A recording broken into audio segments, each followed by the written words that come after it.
Well, good morning, everybody, and good morning, Josh Fergeus. Theo, another Saturday. It's cold and raining outside. No better time to be on Zoom, I suppose.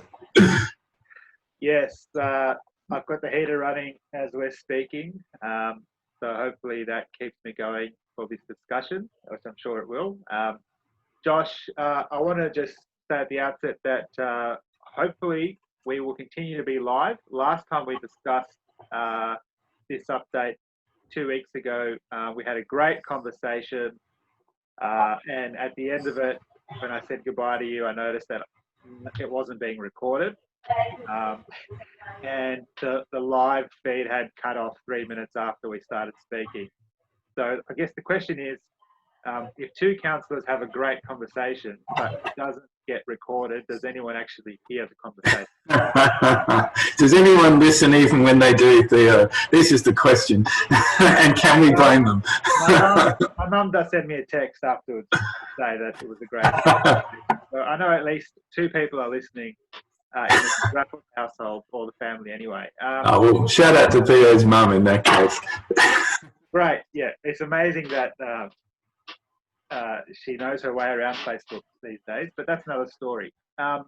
So I'm getting a little message that we're on live on Facebook, so I'll keep monitoring that, Josh. And I also note that the Premier has his daily press conference at 11 o'clock. So we'll just keep an eye on that in regards to any new pieces of information that might be addressed. I note that there are apparently 182 new cases in the last 24 hours, tragically 13 deaths. And I guess the good news, if there's any good news, is that that number is under 200 cases for the second day in a row. Josh, do you think the worst is in the past, or is it hard to tell?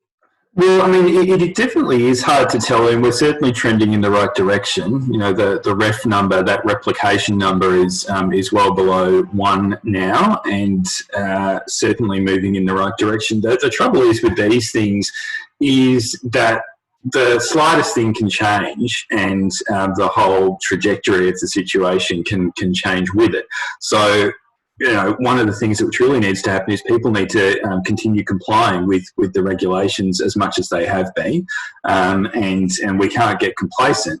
And I also think that the broader plan around, you know, how we're going to manage this over the next year, 18 months, what have you, until there's a vaccine, if there is a vaccine, it is critical, because at the moment I don't feel like we really know what that plan is for that 12-month period. And, you know, certainly locally we've been responding as best we can, but it's hard to know how it'll impact on our services and local area sort of well into the future. Wouldn't you agree? Well, I mean, as we discussed 2 weeks ago, you can't have any confidence really in any forecasting, certainly not more than 3 months from today's date. I don't think so. The economic forecasting is what I'm talking about, but everything else flows in from there. So when we as a council look at our budget for the next 12 months, or our council plan or whatever, we're doing it in an environment that is completely without any example in our history as a council, going back to the early 90s when we came into existence as an entity. So you have to always have a plan B and a plan C and a plan D with how you forecast and budget, and also how you plan to offer the services that we offer across the city.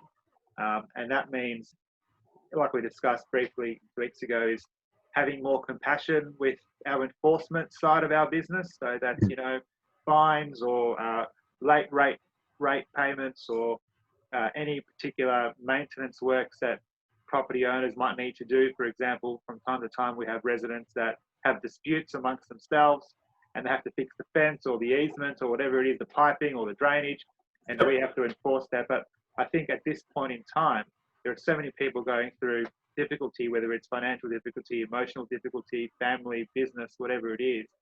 We have to, as a government, as a local council, have that compassion, I think, in those activities, which is different to what we would have done, you know, a year ago or in previous years. That's my feeling, Josh. And, you know, I agree. I mean, because you've got to assume, well, you've got to recognise that the situation is not situation normal, and that people are, you know, for the most part, doing their best to work out what they're allowed to do, not allowed to do, you know, and how they can interact with each other and their environment. In a very short amount of time, a lot's changed. So I do think compassion is important. It's always important. And the difficulty, I suppose, is weighing it up with what we need to do in terms of regulation for the public health affairs. You know, you raised a good case in point about, you know, some of the things happening in our ward in Oakley, you know, some of the changes in Eton Mall, for example, you know, so we're making those changes around the accessibility of the street furniture. You know, there have been council officers down there a bit more trying to make sure that people understand what the requirements are and that they keep each other, themselves and each other safe. But you know, that also results in a reasonable amount of anxiety in the community, I think, because, you know, there's some pushback to that. It's not the same as people have always operated, and that's really difficult for people. So, you know, I think compassion plays a part there as well. It should be, as much as possible, about educating and informing and helping people to stay safe, rather than, you know, sort of really hard-edged enforcement, I suppose, or penalisation wherever possible. And nobody wants to be doing that enforcement in stage 4 restrictions, but that is the environment that stage 4 has. And when, after you've educated, you've given warnings, and it still is happening, you have to then take some action, on whether it's removing tables or fining people, because that's what stage 4 is trying to do in terms of not having those gatherings of people day in, day out, when they shouldn't be under the stage 4 regime. But of course, it's always difficult communicating with people who may not be listening or reading the news on a daily basis like we are, who may be living alone, so they don't have their kids or their grandkids who can sort of inform them on what's happening.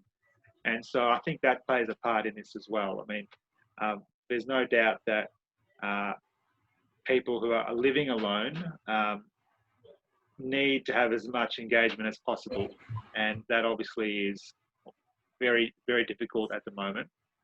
So we understand all that, but there are ways that, you know, through picking up the phone, that people can do their best to let people know that they're not alone when it comes to their community. So, look, I guess Eden Mall is a great place of Monash, but of course it's only one shopping precinct out of so many others in Victoria, and I think, you know, most people are doing the right thing, and that's great. But you mentioned, you know, the council. Well, you didn't mention this, but I guess it's implied that we've got the council elections that are confirmed. Yes. There was some discussion around delaying or deferring them. I'm sure that we're both aware of those media reports and discussions, but that was confirmed this week. But unfortunately, it's going to be a very different campaign, Josh. It really is.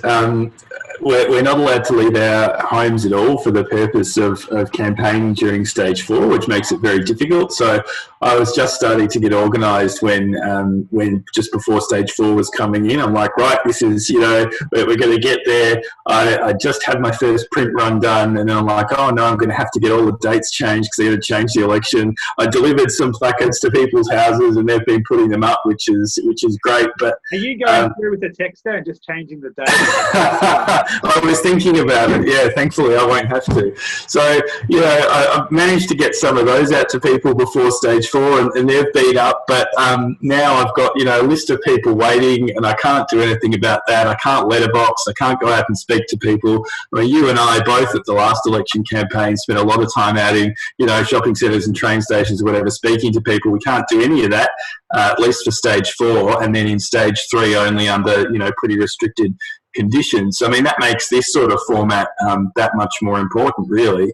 I think it's particularly hard for people who aren't incumbents as well, which is a challenge. You like to see everyone having a fair go, and I think it would be particularly difficult for people who don't have those existing networks, which is a bit sad. But hopefully, after stage 4, people, will have had time to really plan and can give it a really good crack for that month directly before the election, which is when a lot of the action happens anyway.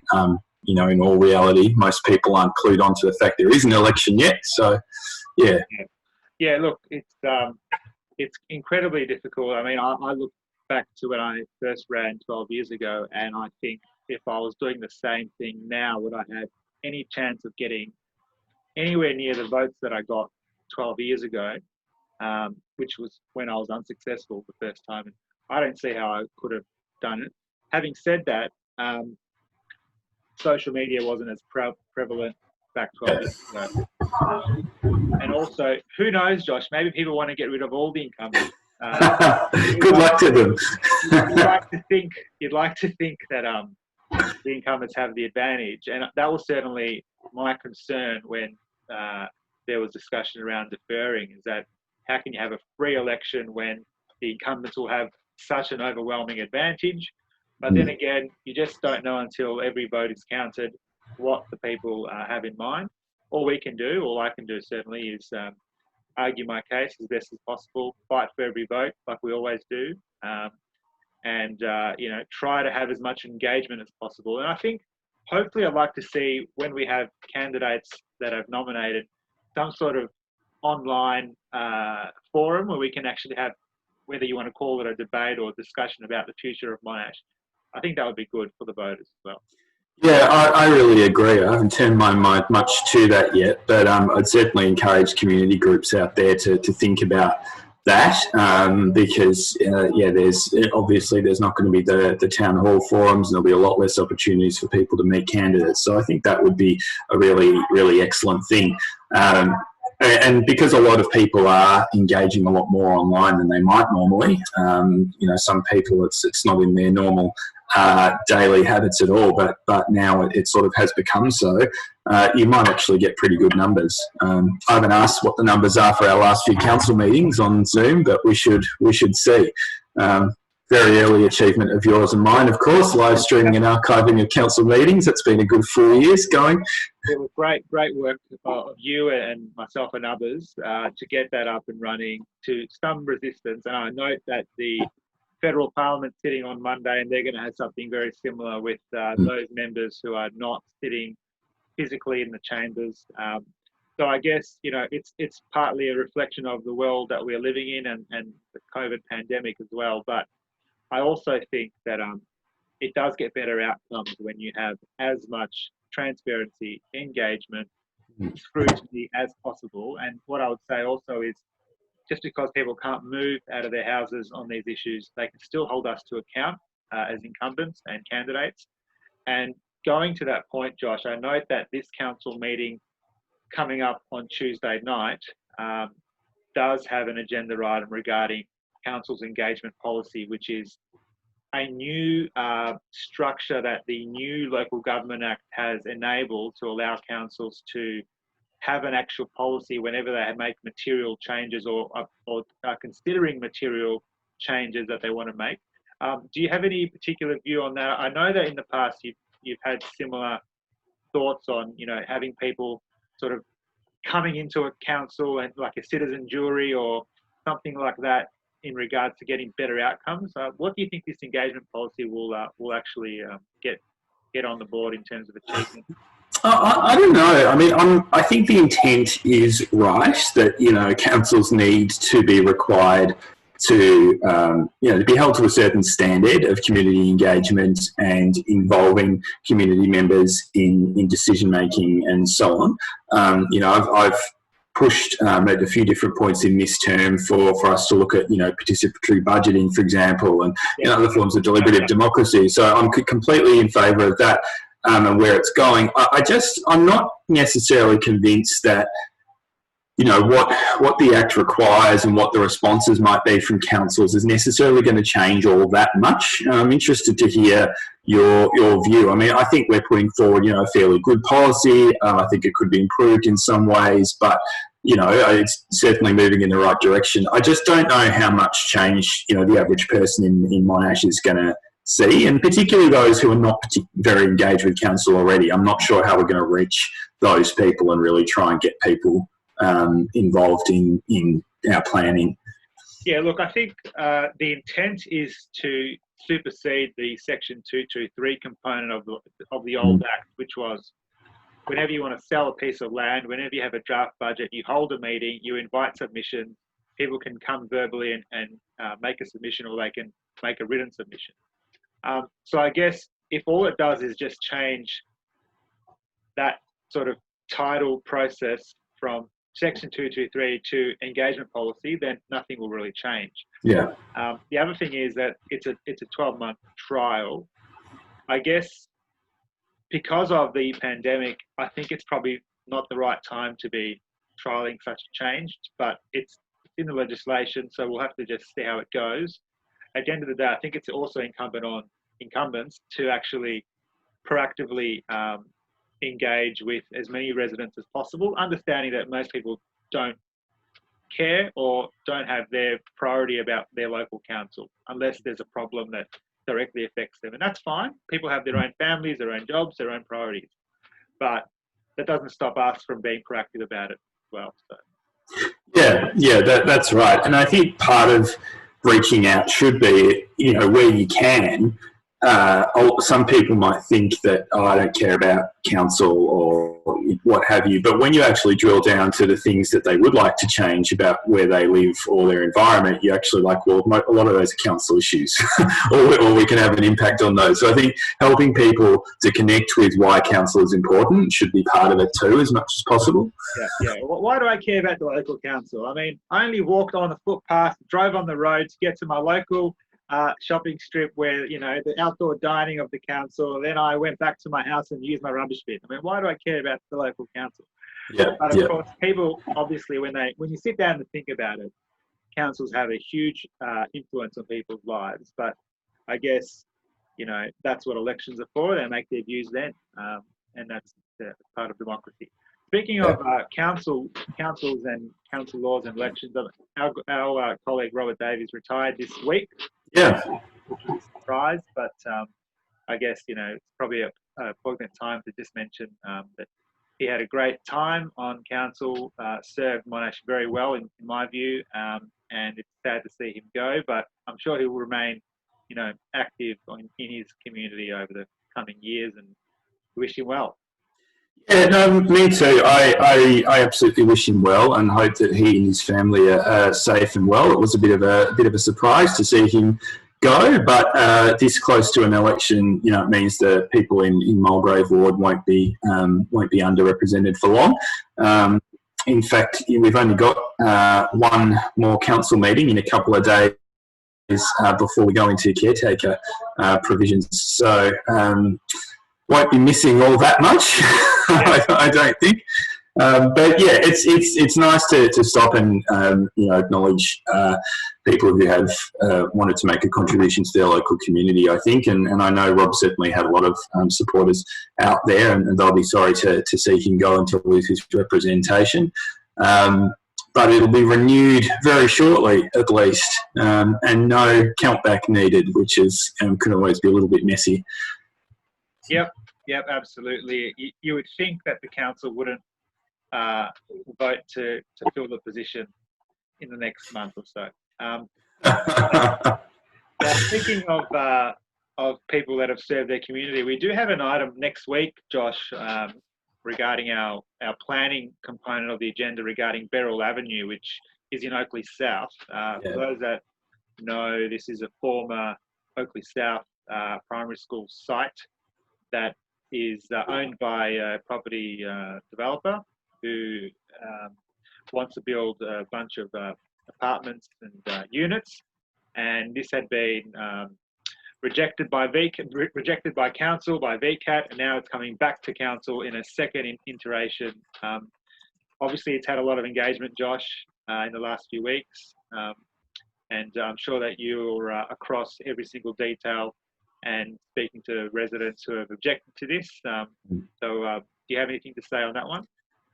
Look, it's tricky. We've always got to be careful with what we're saying about planning applications when they're upcoming. The report that is publicly available now from council officers is quite clear. Not a lot has changed in the view of officers, it would seem to me, from previously, and the recommendation is not to proceed. So I think it'll be interesting to hear what people have to say. If there's significantly different views from last time. Certainly seems that in the community the view is not all that different. I think over 400 objections again this time, Theo. It's clear that there's still a lot of community angst about what's being proposed. And look, I've just got to commend the community for being so well organised. It really assists council, I think, in making our decisions and understanding what the community wants. When people put in this amount of work and effort, it's very clear what the message is from local people. And so we're able to take that and weigh it against the proposed benefits and the proposed fit with the planning scheme of any proposal, including this one. So it's certainly one of the major sites that's been slated for development, or where there's been attempted proposals of development in our ward, and it's nice that we get to consider this at the last full meeting prior to the election. We've got one in caretaker mode in September. I'm still not sure what we're going to be considering there, but I'm sure it'll be entertaining as always. Hopefully shorter. Isn't there another meeting in October, or am I mistaken? There might be. You might be right. We might have two in caretaker. Yeah. You're probably correct. Generally, there's a lot of reports for noting rather than decision making from Maria, and there's a lot of, I guess, for those that are not running for re-election, there'd be a bit of a farewell for those. And for those that are running for re-election, it's a good time to sort of thank the community because you may not get back in. So that's what I've done previously. But look, at the end of the day, I think a lot of the next few months it's going to be centred around the campaign, because that also is, probably the key part of local government sector at the moment. The BC have one more week left for the voters' roll, which has to be managed by the councils themselves. So that's 4 o'clock this coming Friday for anyone that needs to get on their voters' roll if they are an owner of a property, for example, or a landlord, or I don't know, a business owner, etc. Josh, is there anything else, mate, you wanted to raise about local issues or anything else at all? No, I just encourage people to really engage over the campaign period, I suppose, Theo. I think it's more important than ever that people reach out and take that initiative and are proactive.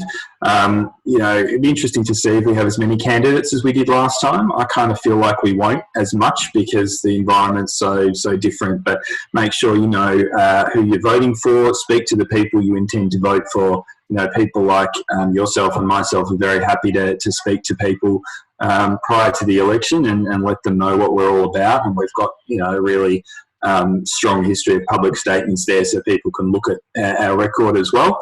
And yeah, absolutely, enrol to vote, check your enrolment. You've only got a couple of days, particularly important for younger people or people who've moved, etc. But that's about it, I suppose. Everyone should stay safe and stay connected as much as they can. Yeah, absolutely. Well, I haven't seen any announcements from the Premier's press conference that are important for our local community other than the generic information. So I guess on that note, Josh, I'll wish you a very good weekend. Thank you so much for joining us. And, no worries, my pleasure. We look forward to having another discussion at some point in the next few weeks. All right, thanks, mate. Have a good weekend. Okay, thanks, everyone. See ya. Bye. Bye.